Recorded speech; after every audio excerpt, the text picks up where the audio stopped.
Mes chers compatriotes, c'est dans une atmosphère lugubre que se termine l'année 2024. Le pouvoir du CNRD nous a ramenés à des temps que nous croyions à jamais révolus.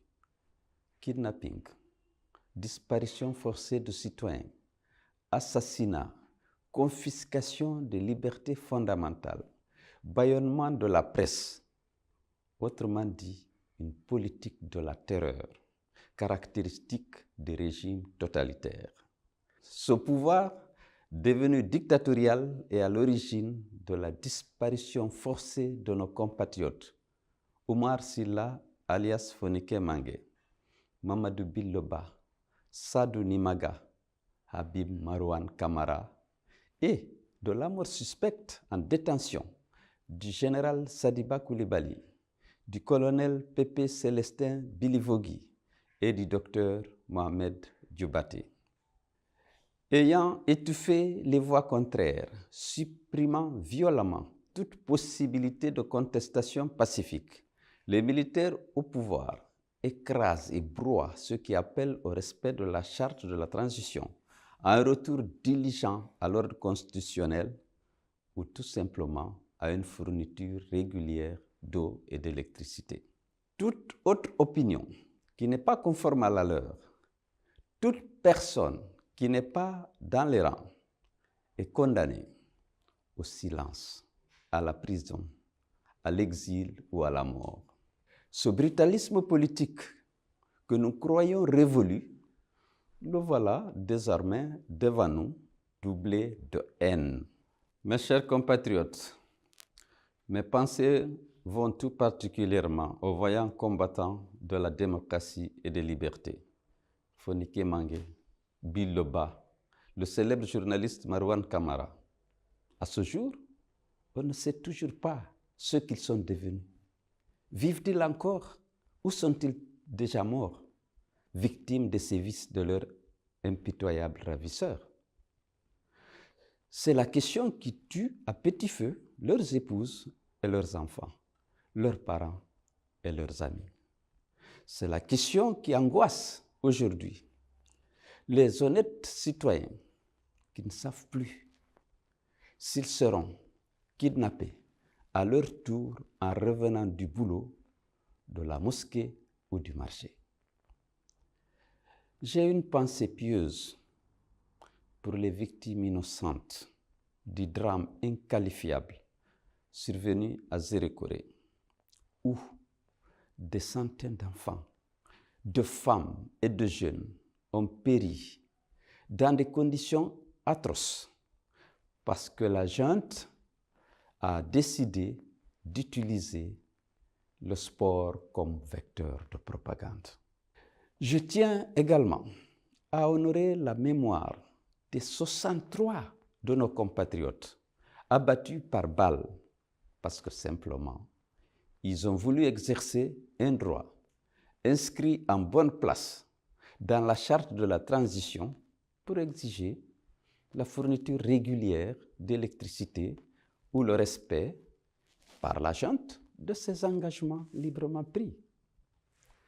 Je pense aux nombreux journalistes et à la centaine d'employés qui sont contraints au chômage suite à la fermeture arbitraire des radios et télévisions Espace FM, Dioma et Film FM.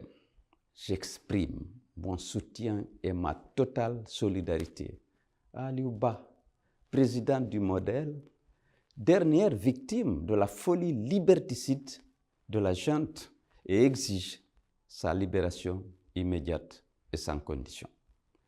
Mes chers compatriotes, je tiens à dénoncer avec fermeté l'expulsion injustifiée de citoyens sierra-léonais sous prétexte de lutter contre la criminalité. Les citoyens de la République sœur de Sierra Leone sont chez eux en Guinée, tout comme nos compatriotes se sentent chez eux en Sierra Leone. Ce type de mesures discriminatoires et propagandistes ne vise qu'à créer des tensions inutiles pour détourner l'attention des Guinéens des vrais problèmes auxquels le pays est confronté. Mes chers compatriotes, je le dis clairement, la situation d'insécurité qui prévaut en Guinée aujourd'hui, notamment en ce qui concerne les personnalités civiles et militaires, est le résultat direct des dérives autoritaires de la junte et non comme on voudrait nous le faire croire, le fait des filous de quartier ou des bandits de grand chemin. Mes chers compatriotes, sur le plan économique, la situation de notre pays est tout aussi alarmante. Alors que les Guinéens peinent à subvenir à leurs besoins les plus élémentaires, nous assistons à des acquisitions ou constructions d'immeubles de luxe à Conakry, dans certaines villes de l'intérieur et même à l'étranger. Ces investissements ostentatoires de nos dirigeants dans l'immobilier sont une illustration éloquente du degré de corruption et de détournement des ressources publiques en cours en Guinée. La junte, au lieu de se concentrer sur ses prérogatives de transition, s'emploie à engager l'avenir de tout un pays dans des contrats opaques, dont le seul but est l'accumulation de richesses par l'élite dirigeante. Ce comportement irresponsable hypothèque le futur de notre nation, aggrave la pauvreté et accroît les frustrations. La junte militaire a érigé la corruption et le détournement des deniers publics en mode de gouvernance. Aucun scandale économique sous le CNRD n'a été élucidé ni puni. Et pourtant, les scandales se succèdent à un rythme infernal.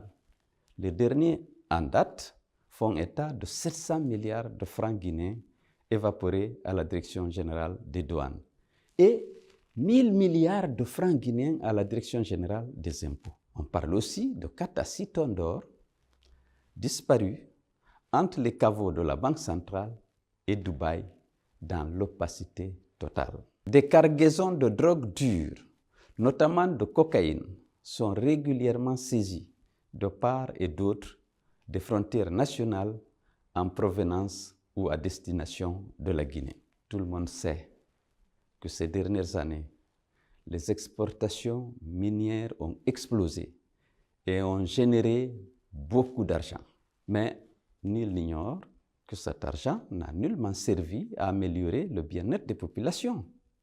Au contraire, il a été englouti dans les poches des dirigeants et des trafiquants d'armes et a servi à acheter la conscience des leaders d'opinion en contrepartie de leur soutien à la promotion de la candidature du chef de la junte. Mes chers compatriotes, cette situation critique exige de nous responsabilité et courage.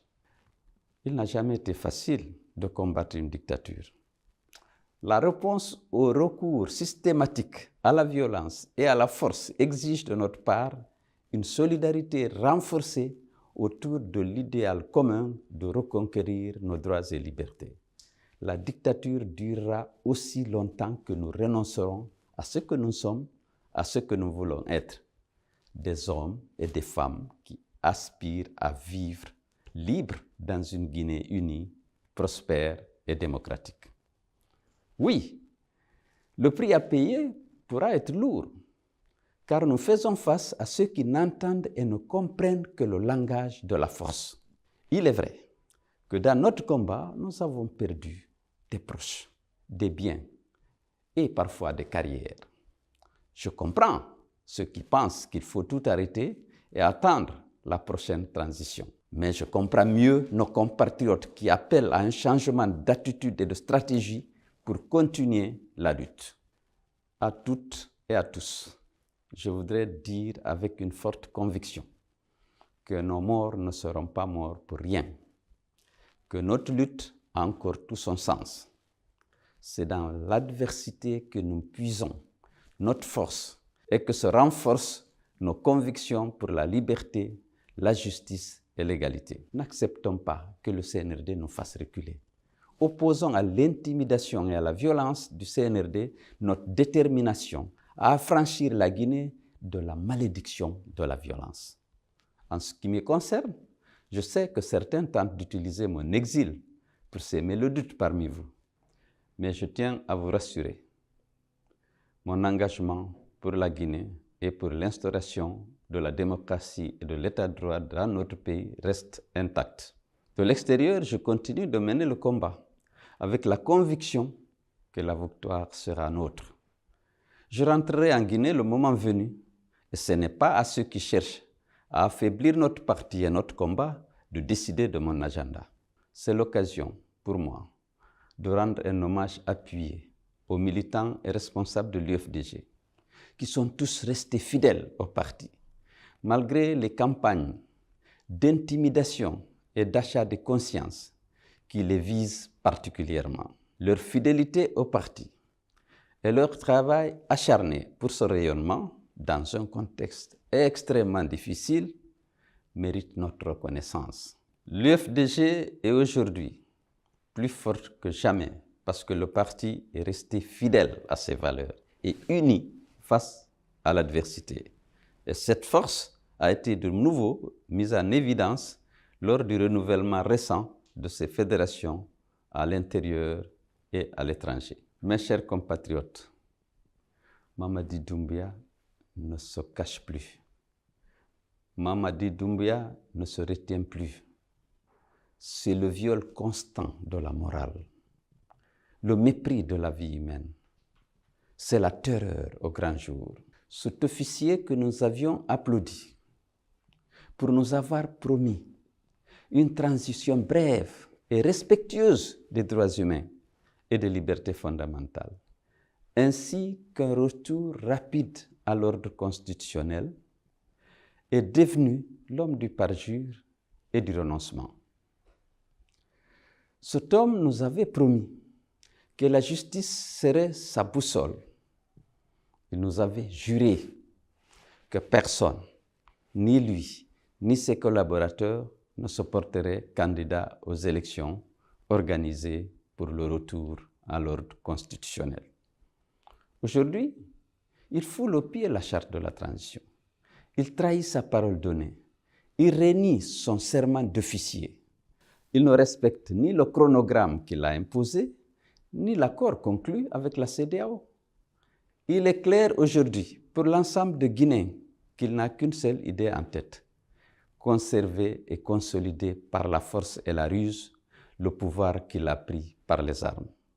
C'est ce qui explique les violations récurrentes de la charte de la transition, notamment l'interdiction des manifestations dans les rues et sur les places publiques, le bâillonnement de la presse, l'assassinat impuni de plus de 60 manifestants, les disparitions forcées de citoyens et la mort suspecte en détention de plusieurs personnalités civiles et militaires.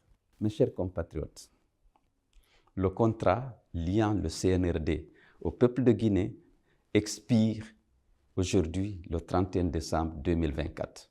Sa légitimité déjà érodée est désormais caduque. Je déclare ici, devant vous, avec la plus grande fermeté, nous ne reconnaîtrons plus aucune légitimité au CNRD après aujourd'hui, date qui marque la fin annoncée de la transition. La junte militaire, n'ayant respecté aucun de ses engagements pris devant le peuple de Guinée et la communauté internationale, il est plus que jamais vital que nous prenions collectivement nos responsabilités pour mettre un terme définitif à cette transition militaire qui n'aura apporté que malheur et désolation à notre peuple. Mes chers compatriotes, civils et militaires, la junte ne partira du pouvoir que contrainte et forcée. Cela, tous les démocrates doivent se le convaincre. Ce régime a passé 3 ans à ruser et croit pouvoir gagner en terrorisant le peuple et en corrompant les élites. Restons mobilisés pour le grand combat qui nous attend. Et nous demandons à tous les démocrates de ce pays, au-delà des forces vives, de faire front pour l'intérêt supérieur de la nation. La junte doit partir. Au-delà du 31 décembre 2024, son pouvoir serait une provocation, un défi au bon sens, un pied de nez adressé à notre peuple, à notre armée républicaine et à la CEDEAO. Mobilisons-nous donc, civils et militaires, et battons-nous à partir du 6 janvier jusqu'à la victoire finale, parce qu'il s'agit de l'avenir de notre pays.